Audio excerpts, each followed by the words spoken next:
നിങ്ങളുടെ വീട്ടിലെ പ്രശ്നത്തിന്റെ പരിഹാരം എന്താ?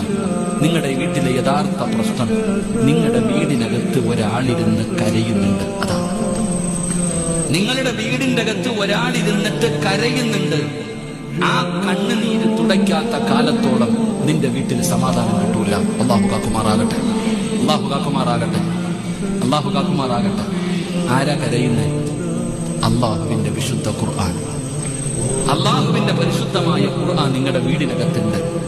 ആ ഖുർആൻ എടുത്ത് വീട്ടുകാർ പാരായണം ചെയ്യുന്നില്ലെങ്കിൽ ഖുർആൻ കരയും. ഖുർആൻ കരഞ്ഞാൽ അല്ലാഹു നമ്മളെ കാക്കുമാറാകട്ടെ. ഇപ്പൊ മനസ്സിലായോ?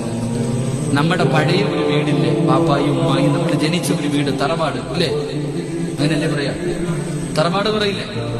ആ വീട്ടിൽ കിടന്നപ്പോ കിട്ടിയ ഒരു സന്തോഷം ഇപ്പൊ പണിത് 2 നിലയ്ക്കകത്തുണ്ടോ? ഉണ്ടോ? നിങ്ങൾ ലക്ഷങ്ങൾ പണിതിട്ടൊരു വീട് വെച്ചല്ലോ, ആ കൂരയ്ക്കകത്ത് കിട്ടിയ ഒരു സമാധാനവും സന്തോഷവും ഇപ്പൊ പണിത വീടിനകത്തുണ്ടോ? ഇല്ല. എന്തുകൊണ്ട്? എടാ, നമ്മുടെ ഉമ്മ, അല്ലാഹു മരിച്ചവർക്ക് സ്വർഗം കൊടുക്കുമാറാകട്ടെ, ജീവിച്ചിരിക്കുന്നവർക്ക് ആഫിയത്തുള്ള ദീർഘായുസ് കൊടുക്കുമാറാകട്ടെ. ഉമ്മ മഗ്രിബിന് ബാങ്ക് വിളിക്കുന്നതിന് മുമ്പ് ഉദവെടുത്തിട്ട് നിസ്കാരം വായിൽ വരും. എന്നിട്ട് ഉമ്മ പറയും സുബ്ഹാനല്ലാഹി വബിഹംദിഹി സുബ്ഹാനല്ലാഹിൽ അദീം വബിഹംദിഹി അസ്തഗ്ഫിറുല്ലാഹ്. ഉമ്മ ഈ ദിക്ർ പറഞ്ഞ് കാത്തിരിക്കും ബാങ്ക് വിളിക്കാൻ. മഗ്രിബിന്റെ ബാങ്ക് വിളിച്ചു, ഉമ്മ നിസ്കരിച്ചു, സുന്നത്ത് നിസ്കരിച്ചു.